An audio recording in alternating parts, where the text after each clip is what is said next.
करिए। जैसे साथियों, आप DLED पाठ्यक्रम काउंसलिंग, सबसे पहले बात करते हैं office of the CO coordinator, यानी कि एक जैसा आप मान लो कोई यूनिवर्सिटी होती है, यूनिवर्सिटी मान लो कोई यूनिवर्सिटी है तो उसकी एक CO कोऑर्डिनेटर, हर चीज़ विभाग का एक कोऑर्डिनेटर होता है, इसको CEO बोलते हैं। जैसे कि आपने देखा होगा बड़ी बड़ी कोचिंगों पे REO होता है, RES होता है, RES समझ रहे हो, तो इसका मतलब एक कोऑर्डिनेटर होता है। तो इसी प्रकार के हम आपको बता रहे हैं कि अब की बार राजस्थान 2025, 24, 23 2-3 साल से लगातार की वर्धमान महावीर ओपन यूनिवर्सिटी आपकी परीक्षा करा रही है। इसकी फुल फॉर्म होती है VMOU, Vardhman Mahaveer open university Kota. ये परीक्षा करा रही है। तो आपका पेपर इसे टफ आ रहा है जब से, यानी कि शेखावाटी की तुलना में आपका पेपर बहुत ही अच्छा बना रही है यूनिवर्सिटी। अच्छा पेपर है, ज़्यादा आपको दिमाग पर लोड लेने की कोई ज़रूरत नहीं है। जैसे कि आपको हम शॉर्ट ट्रैक में बताएंगे, क्यों हमारे थोड़ा प्री DLED 2025 परिणाम 14/6/2025 को अतिरिक्त वेबसाइट पर 5:30 पर जारी किया चुका था।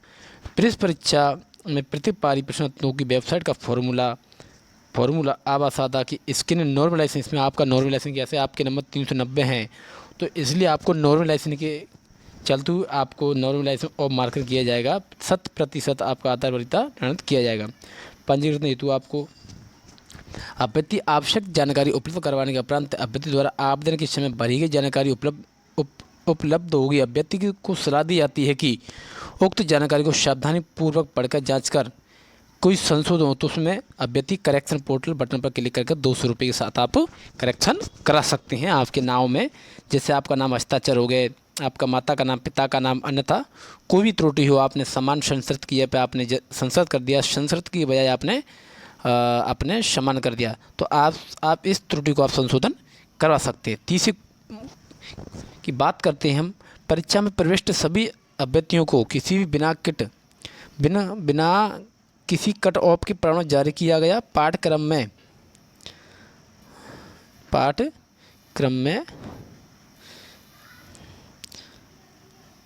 में प्रेस हेतु आपको इच्छुक रखने अभ्यर्थी इस परीक्षा के अंकों के आधार पर पंजीकरण रजिस्ट्रेशन शुल्क आप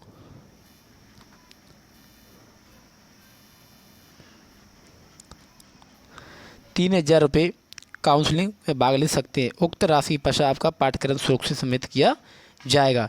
इसके बाद में चलते हैं हम आपको एक ID मिलती है, इस ID की हम बात करते हैं। प्री DLED पाठ्यक्रमों के आवेदन के समय आपको विकल्प बनने के लिए काउंसलिंग ID का चयन संस्कृत पाठ्यक्रम के अध्यापक संस्थाओं का विकल्प बनने का है। आपको काउंसलिंग ID दी जाएगी। आपको काउंसलिंग ID आपको अपनी ID पासवर्ड से निकाल सकते हैं। जब आप काउंसलिंग कराओगे, रिपोर्टिंग कराओगे, वहाँ आपको वो देनी पड़ सकती है। इसके बाद हम थोड़ा सा चलते हैं यहाँ से, तो आपने देखा ही होगा। अब इसकी मेन टॉपिक की हम बात करते हैं, मेन लॉजिक की हम बात करते हैं। जब तक साथियों आप हमारे चैनल को लाइक एंड सब्सक्राइब शेयर करते रहिए, आपको जानकारी लेते रहिए। प्रवेश के लिए ऑनलाइन काउंसलिंग, अध्यापक शिक्षा संस्थान चयन आवंटित एवं अन्य प्रक्रियाओं का कार्यक्रम निम्न प्रकार से होगा।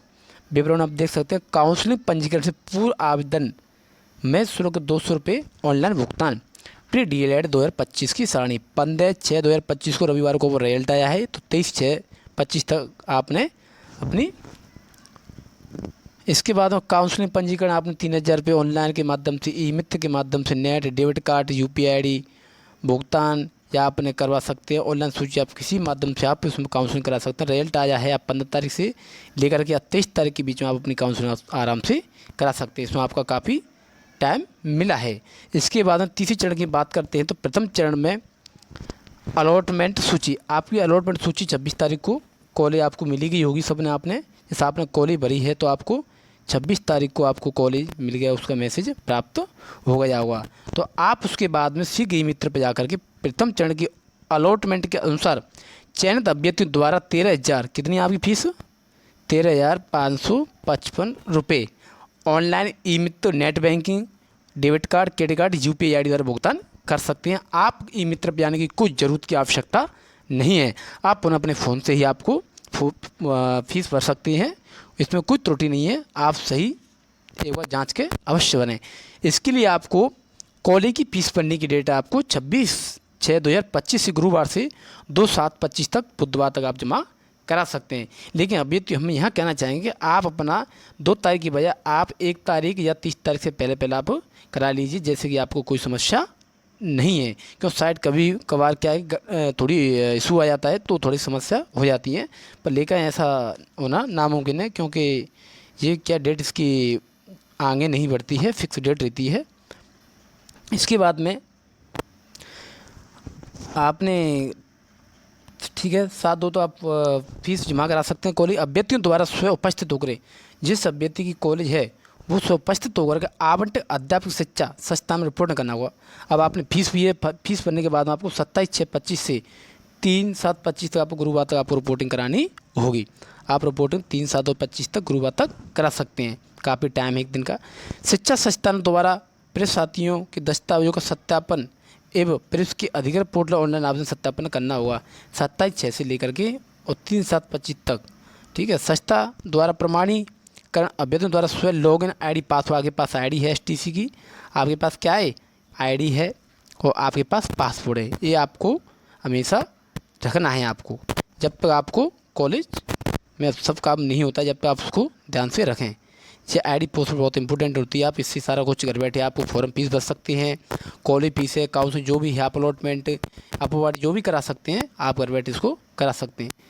इसके बाद में आपको नेक्स्ट आते हैं हम आपके बाद में संस्था द्वारा कच्चा गुआरम 3/7 से गुरुवार से अपवर्ड। अब आपको कहते हैं 9 नंबर बात की बात है, मोस्ट ये है आपके लिए अपवर्ड मूवमेंट हेतु आवेदन। अब आपने जिस कॉलेज में जिसमें आपने फीस जमा करा दी है, रिपोर्टिंग करा दी है, डॉक्यूमेंट वेरिफिकेशन आईडी यूपी सारा कुछ आपने जमा कर दिया, कोई चिंतित होने की ज़रूरत नहीं है।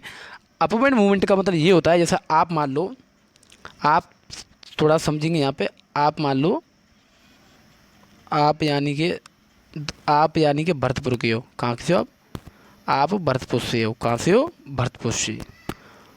तो आपने पहले कॉलेज भरी थी, आपने भरतपुर भरा है, दूसरी कॉलेज आपने धौलपुर, तीसरी कॉलेज में आपने करौली भरा है, तीसरी आपने क्या बताया करौली। और आप कहाँ के हो? आप कहाँ के हो? भरतपुर के। तो आपको पहली चॉइस में भरतपुर कॉलेज नहीं मिली है और आपको मिली है धौलपुर।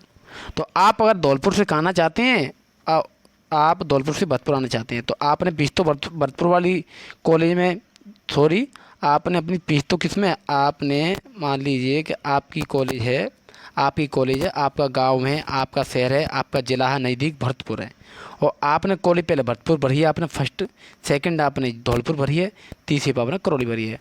लेकिन आपको भरतपुर आपको नज़दीक नहीं मिली है, आपको क्या मिली है? धौलपुर। तो आप अपवर्ड मूवमेंट के लिए आपको क्या करना होगा कि धौलपुर मिली है तो आप धौलपुर की कॉलेज अपनी फीस भर दी, रिपोर्टिंग करा दे, डॉक्यूमेंट वेरिफिकेशन सारा कुछ हो गया, कोई टेंशन लेने की ज़रूरत नहीं है। आप धौलपुर से कॉलेज को अपवर्ड करा करके भरतपुर ले जा सकते हैं। इसलिए आपको अपने गृह नज़दीक ज़िले में पास में आप दूरी की उठाने की कदम से आप भरतपुर कॉलेज को ले सकते हैं। अगर आपने भरतपुर कॉलेज भरी है और आपने इधर धौलपुर भरी है, करौली भरी है, अगर आपको भरतपुर नहीं मिली, अगर आपको करौली कॉलेज मिल चुकी है, तो अगर करौली की कॉलेज से आप यहाँ भरतपुर लेना चाहते हैं अपने नज़दीक एरिया में, तो आप यहाँ से अपवर्ड कराएंगे, कॉलेज से अपवर्ड कराएंगे ई मित्र के माध्यम से, और आपकी कॉलेज भरतपुर नज़दीक आ जाएगी। अगर आपने ऐसा किया है, पुनः आप समझ लीजिए हमारे यूट्यूब पर, अगर आपने ऐसा किया है कि आपने पहली चॉइस में आपने क्या भरा है, आपने मान लीजिए आपने पहली चॉइस में भरा है 12 भर दिया आपने 12, दूसरे में भराया आपने धौलपुर, ठीक है साथियों, धौलपुर भराया आपने, तो आपको पहली चॉइस में 12 मिल गई, तो फिर आपको अपवर्ड कराने की ज़रूरत नहीं है। अगर आपको नहीं मिली है तो आप अपवर्ड करा सकते हैं, ये तो ऐसा होता है इसमें। और मुझे धौलपुर कॉलेज, मैंने कॉलेज धौलपुर भरी है, मान लीजिए आपने धौलपुर कॉलेज भरी है आपने और आपको मिली है 12, तो आप 12 की रहने वाले हो, 12 की मूलवासी, तो आप धौलपुर से अपवर्ड करा के 12 ले जा सकते हैं कॉलेज को। इस तरीक़े से अपवर्ड का पोर्टल कहीं काफ़ी 2 दिन चलता है। इसके बाद में हम पुनः बात करते हैं, आपने अपवर्ड के लिए आपको आवेदन की तिथि 4/7 से लेकर के और आपकी रहने वाली है 1 से बने रहे यूट्यूब पर 5-7 तक आप इसमें आवेदन कर सकते हैं। अपवर्ड मूवमेंट के उपरांत आपको परिणाम घोषित किया जाएगा, फिर आपको परिणाम घोषित किया जाएगा आपको कॉल मिली है अपवर्ड मूवमेंट में या नहीं मिली है, तो मैसेज आपको आ जाएगा। नहीं आता तो आप आईडी पासवर्ड से आप खोल सकते हैं। अपवर्ड मूवमेंट के पश्चात सब आवंटित सचना रिपोर्ट, अब आपने जिसमें आपको कॉल अपवर्ड मिली है उसमें पुनः अपनी जो पहले कॉल मिली थी उसी कॉल से डॉक्यूमेंट ले जाकर, जैसे आपको कॉल मिली है भरतपुर, तो भरतपुर से डॉक्यूमेंट आप कहाँ के लिए करना चाहते हैं, धौलपुर के लिए, तो वहाँ से डॉक्यूमेंट लेकर के फिर उसी कॉलेज द्वारा आपको रिपोर्टिंग करानी पड़ेगी। तो 7 को आपको रिजल्ट आएगा, कॉलेज मिल जाएगी अपवर्ड की पश्चात सचना रिपोर्ट 7 से लेकर 9 तारीख को आपको अपवर्ड के लिए कॉलेज रिपोर्टिंग करानी होगी। संस्था द्वारा ऑनलाइन पोर्टल प्रदान प्रेस के लिए अधिक ऑनलाइन सत्यापन की करने की तिथि आपको 7 से 9 रखी गई है। और द्वितीय चरण अलॉटमेंट आपकी प्रथम सूची आपकी कॉलेज आ गई, मान लो जैसे आपके नंबर आए हैं, आपके मान लो नंबर आए 400 से 410, 400 से 410, 410 नंबर आए हैं आपके, ठीक है। तो आपको प्रथम तक कॉलेज मिल गई। दूसरी आपको द्वितीय अलॉटमेंट सूची आपको 13/7 को निकलेगी, पक्का रविवार को, ये आप ध्यान रखें। आपको जैसे ही आपको द्वितीय चरण में अलॉटमेंट आपको कम से कम 380 नंबर तो आपको चाहिए, कम से कम 380 से लेकर के आपको 395। द्वितीय चरण के अलॉटमेंट के चयनित अभ्यर्थियों द्वारा 4/7 से लेकर के और 8/7 इससे पहले आपको जो है अपवर्ड मूवमेंट की फॉर्म चालू हो जाएंगे। और द्वितीय चरण में आपको फिर पुनः प्रकार कॉलेज मिलने के बावजूद आपको 13,500 द्वारा से नेट बैंक के माध्यम से फीस भरनी है। इसके माध्यम से आप थोड़ा सा हम और बताएंगे, नीचे को चलते हैं। इसी प्रकार से आप अपनी कॉलेज फीस भर के डेबिट कार्ड हुए भुगतान कर सकते हैं, अभ्यर्थियों द्वारा उपस्थित होकर रिपोर्ट करा सकते हैं, शिक्षा संस्थानों की सत्यापन वेरिफिकेशन करा सकते हैं। इसी प्रकार आप संस्था द्वारा प्रमाणीकरण अभ्यर्थियों द्वारा स्वयं लॉगिन करने से प्रोविजनल प्री स्लिप प्राप्त करना होगा। आप अपनी आईडी से लॉगिन कर एक प्रोविजनल लेटर निकलेगा, उसको आप स्लिप प्राप्त कर सकते हैं 14/7 से लेकर 19 तक। इसी प्रकार आपको तृतीय चरण में आपको अलॉटमेंट की टाइम मिलेगा, वो 22 से लेकर 25 तक उसका फिर रिजल्ट आएगा, 22 तारीख तक, 22 से लेकर 26 तक उसका रिजल्ट आएगा, फिर आप उसमें भुगतान कर सकते हैं। इसी प्रकार आपको अगर आपका किसी प्रकार आपने कॉलेज भरी है, अगर आपकी कॉलेज नहीं मिलती है काउंसलिंग के दौरान, तो आपको प्रेस के 45 दिन में, कितनी देर में 45 दिन बाद आपको फीस लौटा दी जाएगी। कितनी? 2,500 रुपये, कम से कम आपको कट के 2,500 रुपये मिलेगी ना आपको। तो इसी प्रकार आपको हम बता रहे हैं। और साथियों अगर आप इसमें आपको नोटिफिकेशन से अगर आप जाने से पहले अवश्य पढ़ें। आपने HSR क्लासेस जब तक यूट्यूब चैनल पसंद नहीं है, यूट्यूब चैनल पसंद आए तो इसको लाइक एंड सब्सक्राइब करें। आप हमारे टेलीग्राम नंबर से जुड़ सकते हैं 7375811758। आपको उस पर आप अपने व्हाट्सएप से ज्वाइन हो सकते हैं। साथियों जब तक के लिए आपको हम इतना ही, आगे के लिए आपको फिर वीडियो लेकर आते हैं कॉलेज के बारे में, अदर जानकारी के बारे में। जब तक आप, जय हिंद साथियों, जय भारत।